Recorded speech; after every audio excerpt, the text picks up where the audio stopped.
What is going on, everybody? Welcome to another edition of the Sports Beat with Richard Holdridge, presented by Georgia Alabama Sports Live. So happy to be here on this Monday as we have had a jam-packed weekend of sports. I'm excited. I'm going to get into all of it. My college football reaction, NFL reaction. I'm going to have my latest college football playoff projection, all the local stuff happening around Columbus, including the Columbus River Dragons, Columbus State, and going to have a little brief bracket update on high school football, but I'm going to save that for Wednesday's show. The new format is every Wednesday at 5 o'clock on the Georgia Alabama Sports Live Facebook page and YouTube channel, I will have the Sports Beat with Richard Holdridge. I'm excited to have this show on the platform. And let's go ahead and dive right into the show. So Friday was very interesting night as I watched the Jake Paul-Mike Tyson fight. It was entertaining. I know that there's a lot of people that were mad because of the buffering on the Netflix, and Netflix is going to have to fix this issue because they got 2 football games on Christmas that they're going to be live streaming. So I hope they get it right. Look, this was entertaining. Mike Tyson's 58 years old, and I thought he held his own. Those first 2 rounds, he actually threw some punches in there. He actually won the 2 rounds. But Jake Paul, 27 years old, a little bit more energetic. I think we need to start taking Jake Paul seriously as a boxer because he actually can box. And his brother's actually not a bad MMA fighter either. But Jake Paul was landing twice as many punches as Mike Tyson. He was showing his age. The question, was this staged or not? I mean, look, it was a quick payday. They got paid. It was a boxing match for entertainment purposes. It also was not on pay-per-view. I mean, normally we watch boxing matches on pay-per-view, and I'm a huge boxing fan. Grew up with the sport.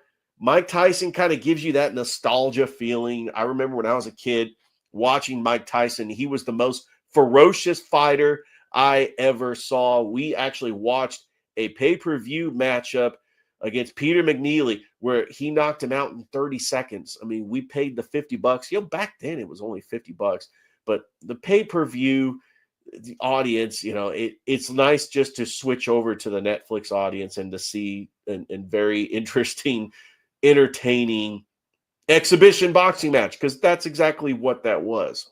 But it was fun. All right, so Friday, I was not around to help out with the Georgia Alabama Sports Live. We did have high school game day, but it was remotely because I was actually up in Atlanta for work.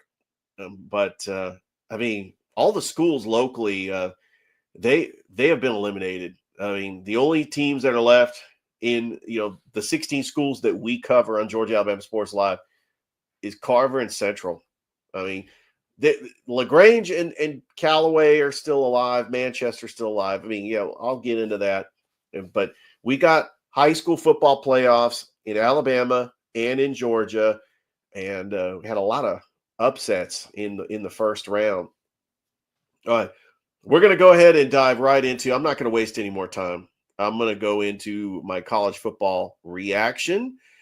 There's going to be a lot of movement at the top. Some teams survived and advanced, and will it shake up the landscape of the college football playoff, which the selection show will be tomorrow.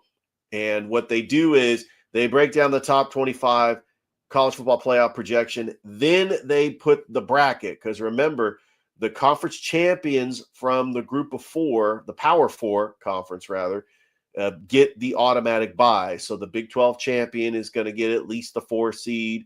You have the group of 5 that's going to get at least the 12 seed, depending on where they are ranked. But, if the best group of 5 team is ranked 21st, well, they automatically get the 12 seed. I will get into my projection for the college football playoff. And this is an overall projection based on the entire season, what I think is going to play out.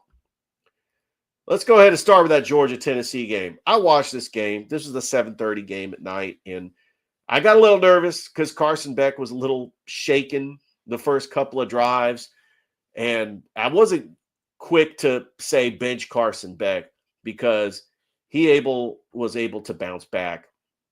And even though this was tied at 17 at the half, Georgia was able to bounce back, and Carson Beck showed his own. And the Georgia defense, were able to make the plays, and they limited Nico Ileamavea to just 167 yards passing. And, it's at nighttime. It's in Athens. This was a game that Georgia had to win because if Tennessee would have beat Georgia, Georgia would be out of the college football playoff. This puts Georgia back in to the consideration for the college football playoff. I liked how Carson Beck was able to bounce back in that second half. 25 of 40, 347 yards passing, 2 touchdowns, no interceptions. That is the key.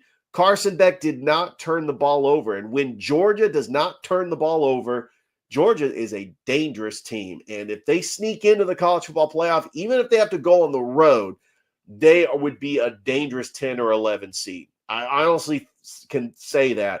But they don't control their own destiny. They're done with SEC opponents. They got UMass and Georgia Tech. They should win those comfortably, get to 10-2, and make the college football playoff. And the good news is I don't think Georgia is going to be playing in the SEC championship. Why do I say that's good? Because I honestly think that the loser of the SEC championship will have 3 losses. Do you keep them out of the college football playoff?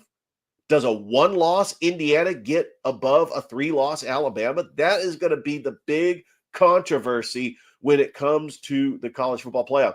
Another controversy people aren't talking about is if Army beats Notre Dame next week, they beat Tulane in the American Championship, and we already made our selections. Army gets in as the group of 5, but Boise State's sitting there with 1 loss. What if Army loses to Navy the following week? People are not even thinking about that, but it's a lot to get into. Great win by the University of Georgia. Can Tennessee still make the college football playoff? Yeah, possibly. I think that Tennessee now has to win out. You cannot have 3 losses and get into this thing. I look at the threshold. I look at the teams that are ranked in the latest college football rankings, and I don't think it's possible that you could get into this thing with 3 losses. Well, let's go over to Alabama. They got a very convincing 52-7 victory over Mercer. And if they beat Oklahoma and Auburn, Alabama is going to the SEC championship, whether or not they play Texas or Texas A&M.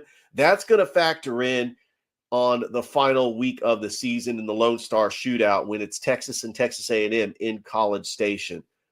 But Alabama looking pretty good. Jalen Milroe he's going to go to New York. He's going to be a Heisman candidate.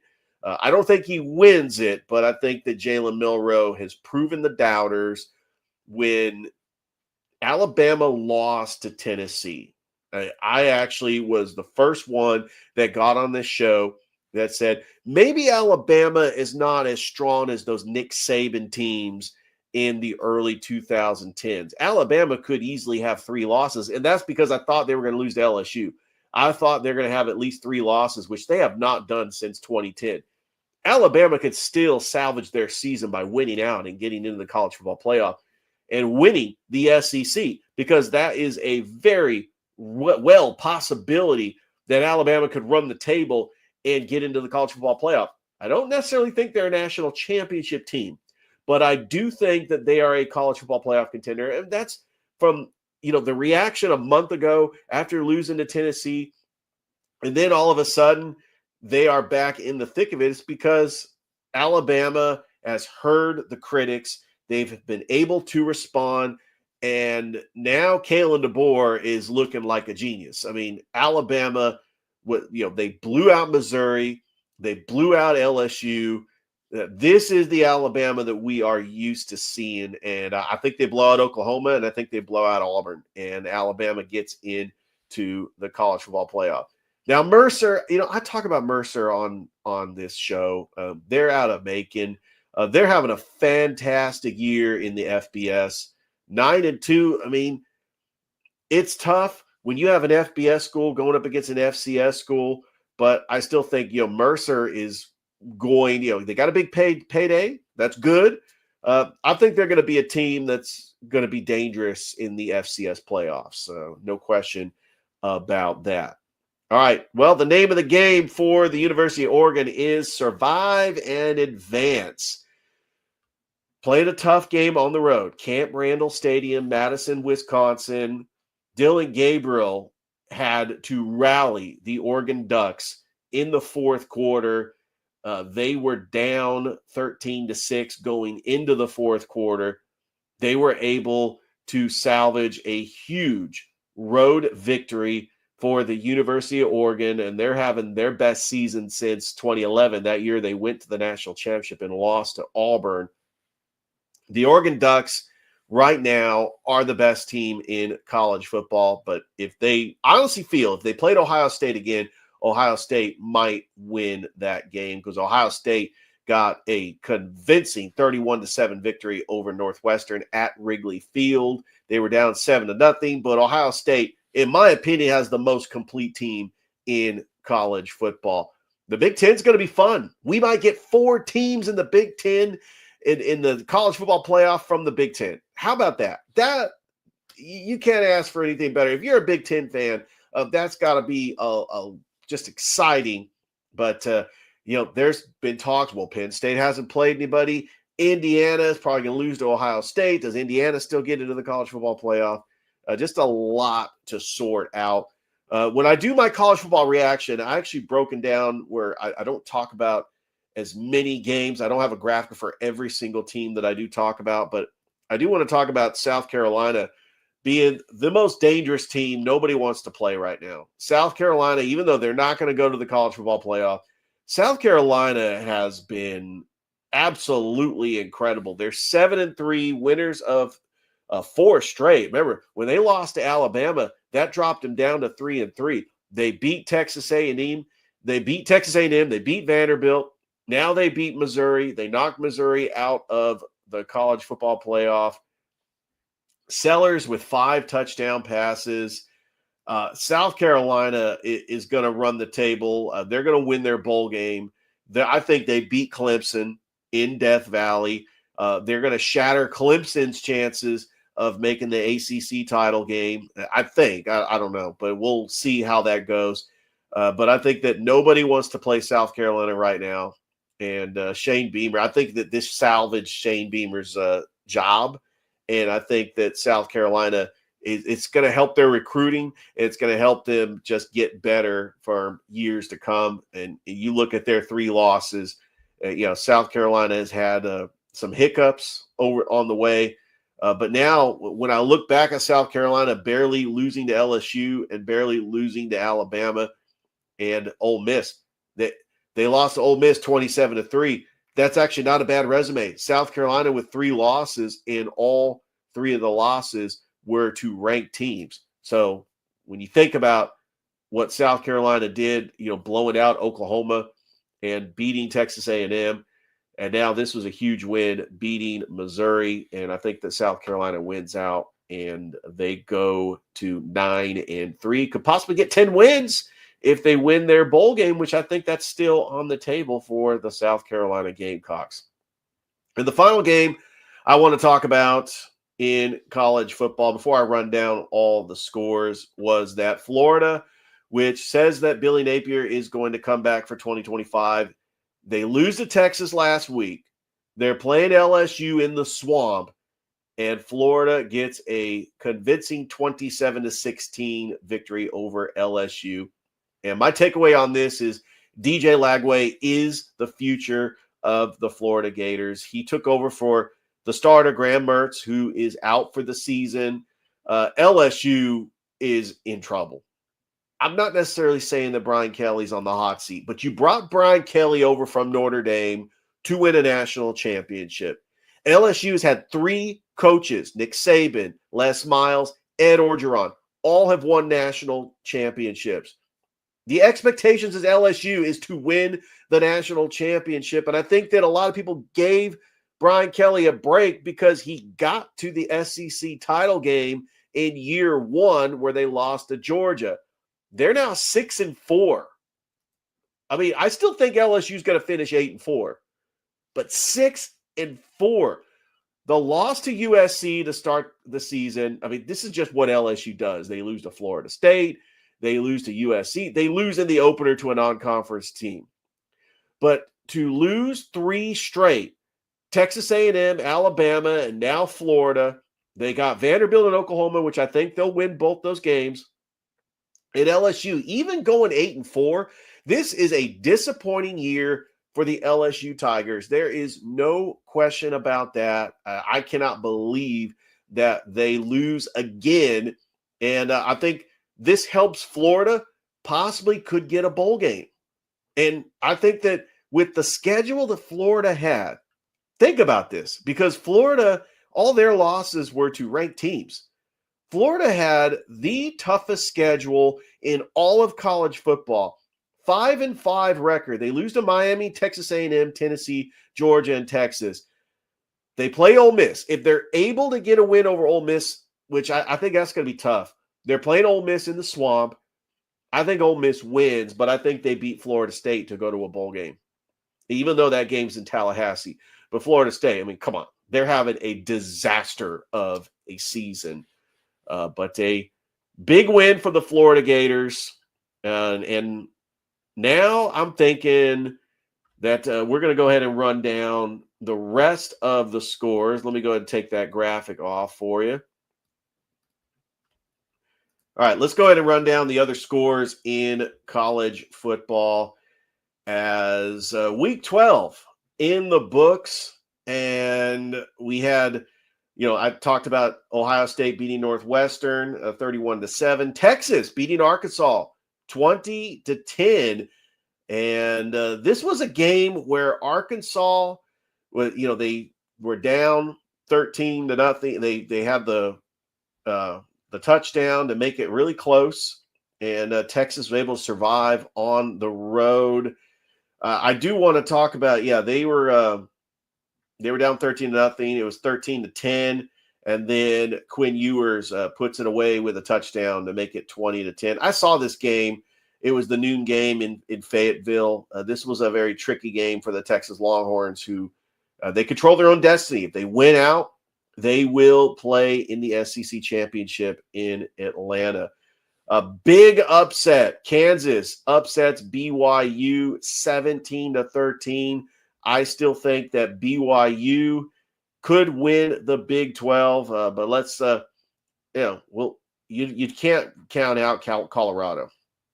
Colorado ends up getting the big 49-24 victory over Utah, and Travis Hunter right now is the clear favorite to win the Heisman. What he is doing, nobody is doing what he's doing on the level he is doing as far as an elite corner and a big-time wide receiver that's making big catches. Will he be able to sustain this and do this in the NFL? That's the big question. But Travis Hunter is the clear-cut favorite to win the Heisman Trophy, and mainly because Colorado has a very good record. Colorado could play for the Big 12 championship. This was just incredible if they continue to win out. They still got some tough games. I think Kansas is a tough out, but Colorado should be able to beat Kansas, and then they play Oklahoma State to wrap up the regular season, and Colorado controls their own destiny, making it to the Big 12 championship. Boise State, another big Heisman contender, Alshon Jenti, with a big game against San Jose State. They were able to win 42-21 in San Jose. Penn State, no problem over Purdue on the road, 49-10. I know the talk is Penn State hasn't played anybody. They don't have any quality wins. Their only loss was to Ohio State by a touchdown. But Penn State could run the table. They got a pretty easy schedule. They're not going to play in the Big Ten championship, but they could still get in the college football playoff. And I know that is just the talk, like, well, who have they played as far as a quality win? Notre Dame gets the big win over Virginia, 35-14. They got the showdown at Yankee Stadium against Army next week. SMU, it feels like it's the 1980s with Pony Express. SMU gets the win over Boston College, and I think they're going to play in the ACC title game. Texas A&M, no problem over New Mexico State, 38-3. Kansas State falls to Arizona State, 24-14. Huge upset win. How about New Mexico beating Washington State? Now Washington State is out of consideration for possibly getting a college football playoff berth. Big win by the New Mexico Lobos. Huge upset. Stanford beating Louisville at the Farm. And then Clemson ends up beating Pitt 24-20. I think that Clemson is in the driver's seat to make it to the ACC title game. You also have Tulane ends up beating Navy. So the showdown in the American Championship, it's set. Tulane versus Army. Some other scores that I want to talk about. Let's see. USC ends up defeating Nebraska 28-20. Sam Houston beats Kennesaw State 23-17. Another heartbreaking overtime Kennesaw State loss. Georgia Southern ends up losing to Troy 28-20. Arkansas State ends up defeating Georgia State 27-20. Remember, Georgia State was 2-1. They've had a tough season in Del McGee's first year. And then another team that I want to talk about, the LaGrange Panthers. Best season in school history. They were 0-10 last year. They go to 6-4. They beat Southern Virginia 50-24. I was actually reading the article on them. I think their season is done. I don't think they had a good enough record to get into the Division III playoffs. But what a season for the LaGrange Panthers. Just wanted to give them a shout out here on the show. And then now it's about that time. I'm going to go ahead and break down my projection for the college football playoff. And this is just based on what I think is going to happen to end the season. Let's throw that graphic up. There it is. I got Ohio State 1. Why? I think they beat Oregon in the Big Ten championship. And that means that there's not going to be any undefeated teams. Ohio State is going to be the number one team because Texas will have a loss. And I think that Texas might, one loss. Why wasn't Texas above Ohio State? I just think Ohio State is the clear-cut most talented team in college football right now. And Chip Kelly as the offensive coordinator, Ryan Day has took over when he took over as a coach. He was the play caller. He gave up his play calling duties, and it really has paid off. Ohio State has weapons everywhere. Will Howard is not like your Justin Fields or even a Kyle McCord. I mean, but he's still a good enough quarterback to get the job done. He's got weapons everywhere in the backfield. Quishon Junkins, Travion Henderson, your wide receivers, Emeka Ibuka, and Jeremiah Smith, who a lot of people don't realize he's a freshman too. I know Ryan Williams is having a great year at Alabama, but Jeremiah Smith has been incredible. Carnell Tate. I mean, Ohio State's got weapons everywhere. They are the most dangerous team in college football. The only team I think that could beat Ohio State is Ohio State. If they don't get out of their own way. And I still think that Michigan game could be a little tricky. I know Michigan's not having a great season, but it's still a rivalry game.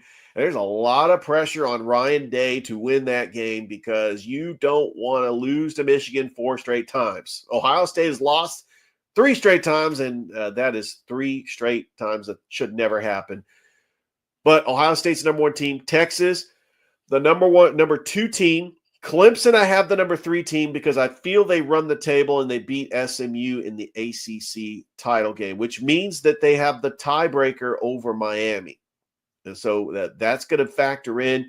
They don't play each other in the regular season, but I think that Clemson's strength of schedule is going to be a little bit slight above Miami, and that will get them into the ACC title game. Colorado's going to run the table. I see them beating BYU in the Big 12 championship. But don't sleep on Arizona State. They're a very tricky team that could sneak in as well, especially if BYU loses another game.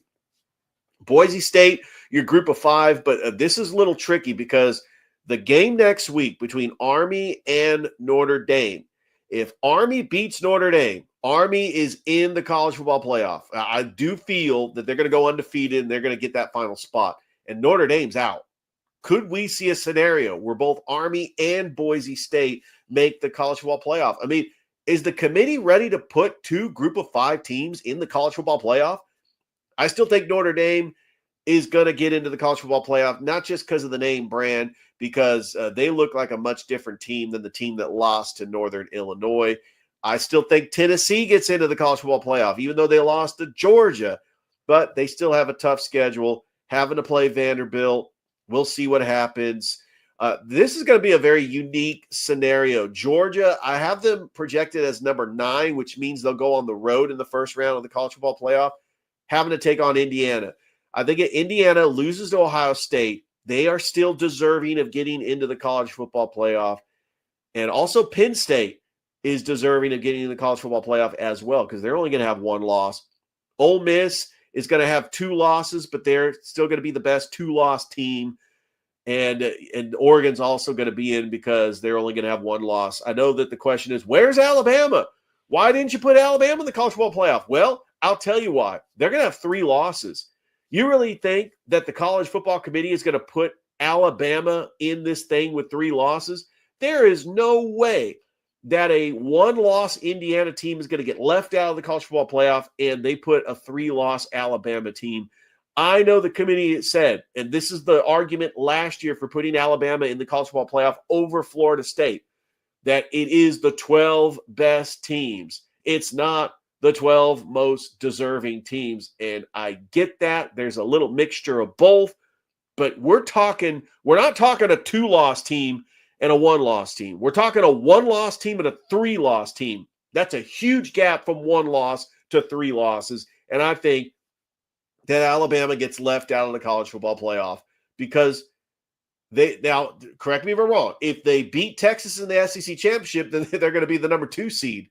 But I think that Alabama does not make the college football playoff because Texas beats them in the SEC championship. I honestly feel that way. All right, let's go ahead and break down what I think is going to happen with these 12 teams.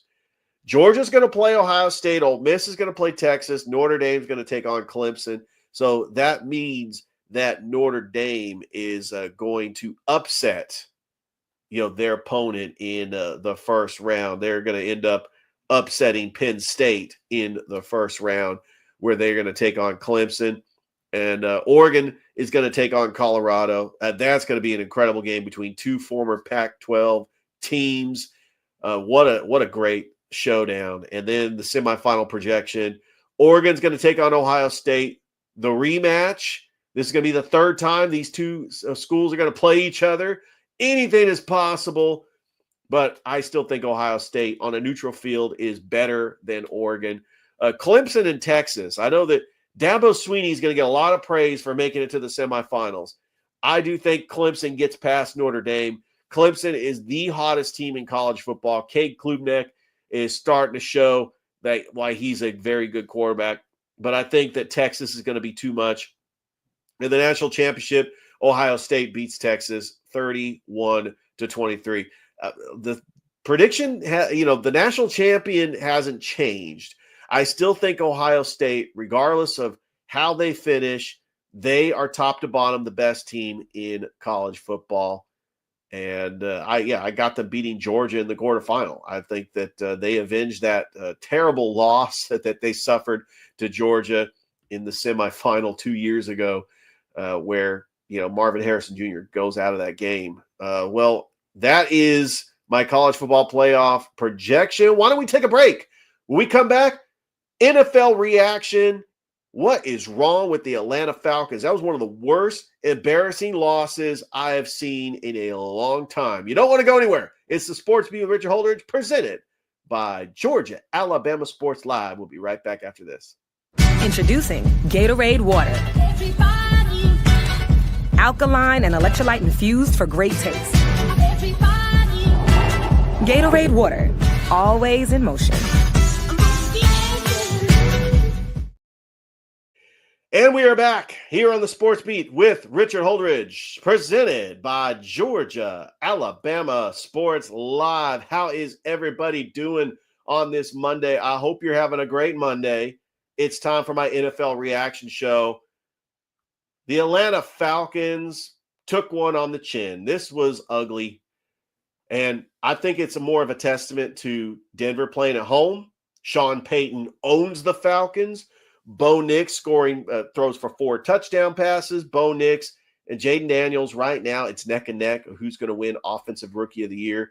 Bo Nix passing for over 300 yards. He is the quarterback. He is a very good quarterback. And Denver just imposed their will, sacking Atlanta quarterbacks 4 times. Michael Penix Jr. did get into the game, but by that time it was garbage time. This game was just over in the third quarter. The Broncos just completely dominated the Falcons. And I can't remember a time where the Falcons lost a game as bad as they did to a mediocre team. And obviously they couldn't run the football. It was just a disaster. Look, the Falcons are still in first place in the NFC South, but this is starting to slip away. 2 straight losses to 2 mediocre teams. And I just think, they could not run the football. They averaged 2.4 yards a carry for 50 yards, no huge chunk plays, and the Broncos just imposed their will. And this was tough. This was one of those games, another loss to an AFC opponent. And, well, the Atlanta Falcons are just going to have to regroup, and it just doesn't get any easier. They go on a bye, and they take on the Chargers December the 1st at the Mercedes-Benz Stadium. And luck be told that the Tampa Bay Buccaneers end up starting to win, and they get a game behind the Falcons. And even though the Falcons have the tiebreaker, I see the Falcons doing what the Falcons do, letting this lead in the NFC South slip away, and they miss out on the playoffs. That would be absolute disaster. And you look at their last 3 losses. These are teams they're supposed to beat. You get embarrassed by the Seahawks at home. You lose to the Saints, who came into the game with just 2 wins on the season, and you get blown out by the Denver Broncos. I'm looking at the upcoming schedule. I could easily see the Falcons losing to the Chargers and the Vikings to go to 6-7. And because the Raiders and the Giants are so bad, they benched Daniel Jones, and they're going to Tommy DeVito. I think that the Falcons might beat the Panthers. I got them going 9-8. That might be enough to sneak into the playoff, but we'll see how it goes. Playoffs, not the college football playoff, the playoffs. There you go. All right. This was probably the game of the day. 2 teams, 2 big rivals that absolutely hate each other, Ravens and Steelers. And the Pittsburgh Steelers playing at home, I expected them to win this game. Baltimore is, they're not the elite team that you think. 7-4. Now they're probably going to have to go on the road. The Steelers, 8-2. Russell Wilson, even though he threw a pick, he is starting to become the quarterback that he needs to be, especially for this offense. And I wrote off the Pittsburgh Steelers at the beginning of the season because I thought they had a very vanilla offense. Justin Fields wasn't the guy. I wasn't a fan of Arthur Smith, but it works in Pittsburgh because this is a culture thing. This is Mike Tomlin getting the best out of the Steelers, and now they're a playoff team, and they could possibly compete with the likes of Buffalo, Kansas City in the playoffs. I honestly think that the Pittsburgh Steelers are just making it work, and they're making it work with guys like George Pickens. They ended up getting Mike Williams from the Jets, but that defense, T.J. Watt, Mika Fitzpatrick, Patrick Queen, the former Baltimore Raven. I still think the Ravens are good, but this is a huge win for the Pittsburgh Steelers. And this was a heartbreaking loss. The San Francisco 49ers lose to their longtime division rival, the Seattle Seahawks. This is the first time that Geno Smith beat the 49ers. The 49ers beaten the Seahawks the last 5 times, and it's been 3 years since the 49ers lost to Seattle. I think 2020 was the last time that the Seahawks beat the 49ers. Well, this one was tough because the 49ers were without George Kittle. Nick Bosa was injured in the second half. Completely different team. Geno Smith can move the football in the 49ers without Nick Bosa in the lineup, and that's exactly what he did. Down 17-13, Geno Smith with a touchdown run, put Seattle on top. Both teams are 5-5. The Rams are 5-5. The Cardinals actually lead the division at 6-4, which I think they win this division and they make the playoffs. The Super Bowl window is closed for the 49ers, obviously. Decimated by injuries with Brandon Ayuk gone for the season. And it doesn't get easier because they have to go to Lambeau to take on the Green Bay Packers. Then they got to go to Buffalo to take on the Buffalo Bills. And I think it's over. It's over. I'm writing this team off. I don't see a scenario how the 49ers get into the playoffs. Even if they do, they got to go on the road. And, you have Green Bay, Detroit, Philly, Washington's good. Minnesota's good. I mean, there's some really good teams in the NFC. And I'm officially writing the 49ers off. This was a terrible loss. It was one of those, I was watching it, and I'm thinking, oh, come on. Can the 49ers just get pressure on Geno Smith? Can they get a stop? No, Geno Smith is not doing this to the 49ers. And the Seahawks still have very good weapons. DK Metcalf, Jackson Smith and Jigba. You have Tyler Lockett. You've got Kenneth Walker. You've got some good weapons. And Geno Smith is a pretty good game manager. And he was able to get the big victory. And now the Seahawks are right back in the mix. They struggled a little bit. But, this was a tough one. Don't really know about the severity of the injury to Nick Bosa, but they need him for Green Bay. If you're going to beat Jordan Love and the Green Bay Packers, you have got to get Nick Bosa back. And speaking of those Packers, 10 straight against the Chicago Bears. They win it with a blocked field goal attempt. And the Green Bay Packers, although I think that they're going to be a playoff team, but I don't think anybody's beating the Lions. They look like the best team in football. And then finally, the game that I'm going to talk about that I have a graphic for, there are no more undefeated NFL teams. The Kansas City Chiefs fall to the Buffalo Bills 30-24, and it was only a matter of time. The Chiefs have been the luckiest team in football, and yet the Buffalo Bills were able to get the victory. And this was one of those where you're expecting Patrick Mahomes to come out and to try to pull some magic once again, but Buffalo needed this win just to solidify themselves as one of the top teams in the AFC. And this could be a factor. If the Chiefs do slip up and the Buffalo Bills continue to win out, this could mean that Buffalo could get home field advantage. Although in the playoffs, it doesn't matter because these two teams played in the playoffs, and the Chiefs have owned the Bills in the postseason. Buffalo has actually owned the Chiefs in the regular season the last couple of years. Some of the other games I do want to talk about. The Thursday night game, the Eagles, no problem over the Washington Commanders, 26-18. You got the Texans and the Cowboys playing on Monday night tonight. I think the Texans end up getting the win there. Oh, the Detroit Lions, 52-6. I also think that Doug Peterson's in trouble. The Jaguars are quitting on their coach, and the Lions have been the most complete team. Jared Goff with 4 touchdown passes. Amon-Ra St. Brown with 2 touchdown receptions, 161 yards, and the Detroit Lions win 52-6 to go to 9-1. This is going to be the game that we want to see during Thanksgiving. The fact that this is going to be the first game on Thanksgiving. Now the Lions, they have established a culture where they are a winning franchise. This is sustainable. What Dan Campbell is doing, and they are the best team in the NFL. My opinion. I know that when I do my rankings, they're going to jump up in the rankings. Meanwhile, Vikings right behind them at 8-2. A big win in Tennessee against the Titans. Titans are they're terrible. 2-8. They don't have a quarterback.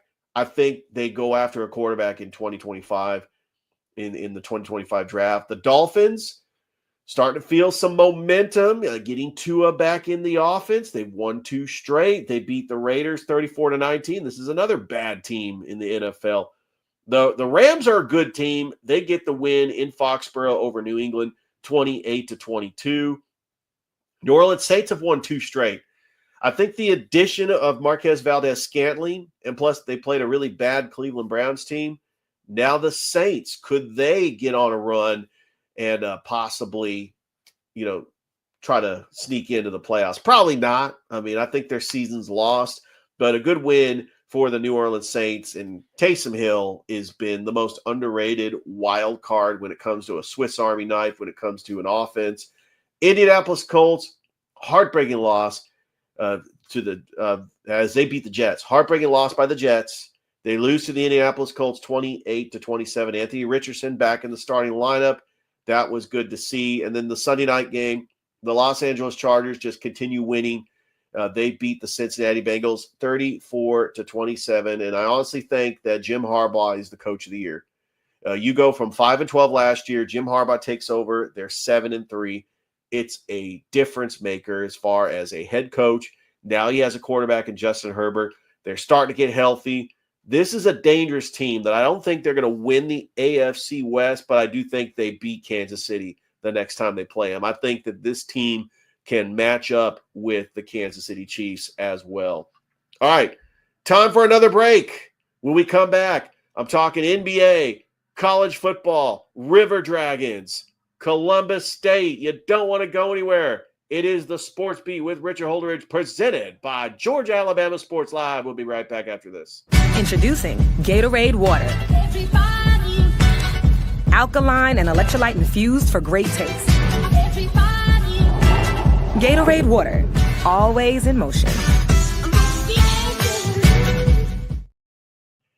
And we are back here on the Sports Beat with Richard Holdridge, presented by Georgia Alabama Sports Live. College basketball. The Georgia Bulldogs are 4-0 after getting the win over Georgia Tech and McCamish Pavilion on Friday. Alabama goes down to Purdue. I'll be interested to see what the rankings look like in the newest AP poll because I think that Alabama is going to drop. Kansas is still going to be number 1. UConn, Gonzaga. I think Auburn cracks at least the top 3. I think, with Duke losing to Kentucky, I think Kentucky moves up. I'm a huge fan of college basketball. I know it's early. Georgia will take on Alabama A&M. We got some games that are happening. Let's see. We do have some top 25 games that are happening today. Gonzaga is on the road taking on San Diego State. Auburn is taking on North Alabama. And I think Arkansas hosting Pacific. Indianapolis taking on Iowa State.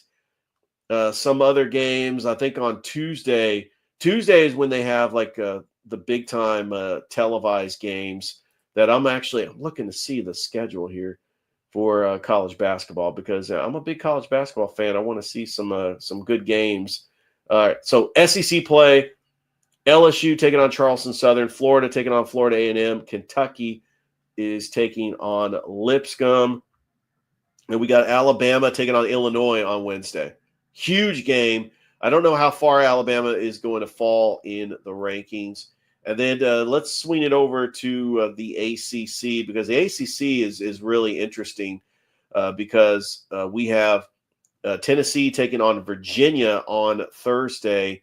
I'm trying to see, Georgia Tech is 2-2, and I'm trying to see when they play next. Let's see, Thursday, you got, that's when Virginia is taking on Tennessee, and you also have Arizona and Duke, a huge matchup between an ACC team in Duke and then a Big 12 team in Arizona. That's going to be this Friday. Remember that Arizona is now in the Big 12. I mean, that's pretty interesting just to see that Arizona is now in the Big 12. All right, NBA, I know it's early. We had the NBA Cup games. The Atlanta Hawks did beat the Washington Wizards. They are 2-0 in the NBA Cup. But then on Sunday night, they turn around and they lose to the Portland Trailblazers 114-110. The Hawks are now 6-8 as Trae Young had 29 points. Jalen Johnson chipped in with 25. Zachary Rizachet with 11. I think that Zachary Rizachet is going to, fill in and become that complementary player to Trae Young and Jalen Johnson. But Dyson Daniels is another, I think, an upgrade. He's really been an upgrade from DeJounte Murray. I mean, this has been a very shocking move that the Hawks have, and Dyson Daniels is not a bust that a lot of people thought when he was with the New Orleans Pelicans.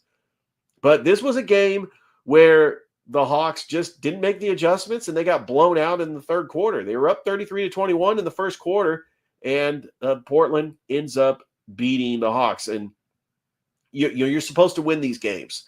Cleveland still undefeated. They beat Charlotte 128-114. Darius Garland with 25 points. Yeah, Minnesota beat Phoenix. How about Julius Randle? 35 points. And don't look now, but the Los Angeles Lakers are 9-4.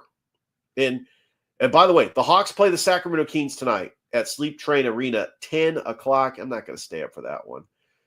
Tuesday, the Lakers take on the Utah Jazz.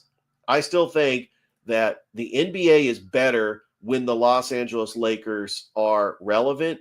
And I think that JJ Redick has made the difference. I mean, they're 9-4 right now. The Warriors are really the surprise team in the West, 10-2. A lot of people thought they were going to fall off when Klay Thompson left, but the addition of Buddy Hield has been incredible.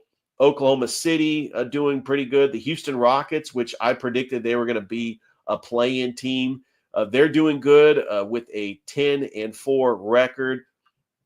And I'm actually going to have a segment on Monday talking about the rookies. I want to see the impact that the rookies have on the league. And let's just look at your rookie watch.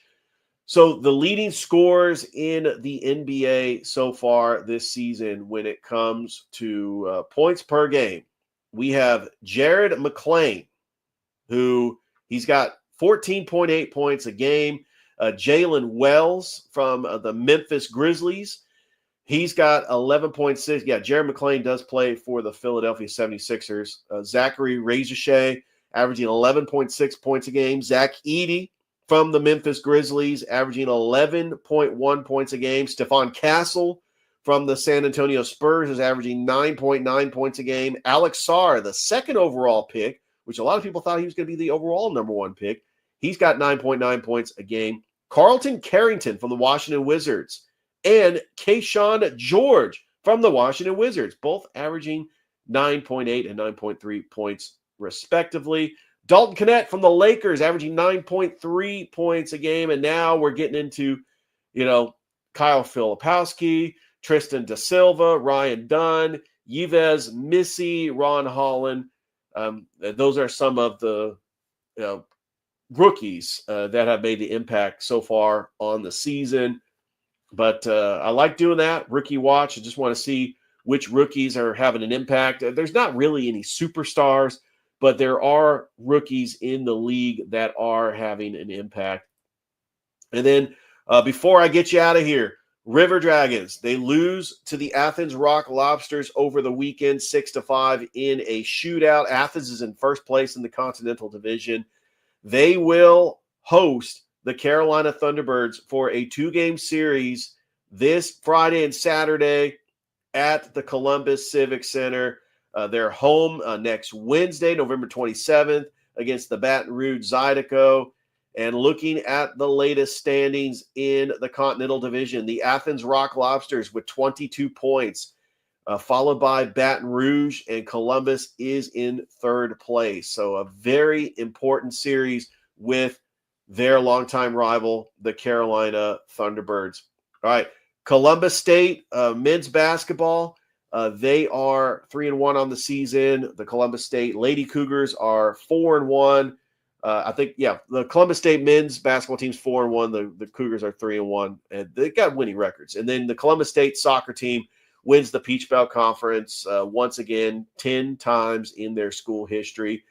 Just a brief playoff bracket alert for high school football. I'm going to go into all the high school scores on Wednesday's show. Remember, I'm not going to have a show tomorrow. It's going to be replayed. And then we also have Thompson taking on Enterprise. We got Central on the road taking on Hoover. That is the 7A bracket.